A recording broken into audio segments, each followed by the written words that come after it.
વાત કરીએ છોટાઉદેપુરની છોટાઉદેપુર લોકસભા બેઠકના ભાજપના ઉમેદવાર જશુભાઈ રાઠવાએ ઉમેદવારી પત્ર ભર્યું છે।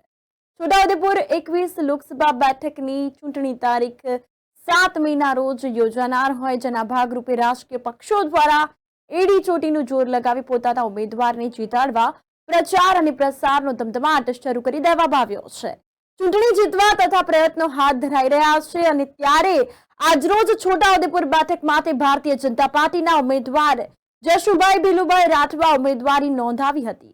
ભાજપ કાર્યાલય ખાતે મોટી સંખ્યામાં કેન્દ્રીય મંત્રી અર્જુન મુંડાના અધ્યક્ષ સ્થાને જાહેર સભા યોજાઈ હતી અને રેલી સ્વરૂપે છોટાઉદેપુર જિલ્લા સેવા સદન ખાતે કલેક્ટર કચેરીએ આવી પોતાનું ઉમેદવારી પત્ર ભર્યું હતું। ઉલ્લેખનીય છે કે તારીખ 19/4/2024 લોકસભા બેઠકની ઉમેદવારી પત્ર ભરવાની છેલ્લી તારીખ હોય, જે અંતર્ગત આજરોજ ભારતીય જનતા પાર્ટીના છોટાઉદેપુર 21 લોકસભા બેઠકના ઉમેદવાર જશુભાઈ ભીલુભાઈ રાઠવા ઉમેદવારી પત્ર ભર્યું હતું અને જ્યારે સમગ્ર બેઠકની ચૂંટણીમાં ભવ્ય વિજય મળે અને જંગી બહુમતી મળે તે માટે જશુભાઈ રાઠવાએ નગરમાં આવેલ જાગનાથ મહાદેવ મંદિરે પૂજન અર્ચન કર્યું હતું અને આ દરમિયાન નગરના વિવિધ ધાર્મિક સ્થળોએ પૂજા કરીને માથું ટેકવી ભગવાનના આશીર્વાદ મેળવ્યા હતા। ત્યારબાદ ઉમેદવારી પત્ર ભરવા માટે પોતાના સમર્થકો સાથે નીકળ્યા હતા।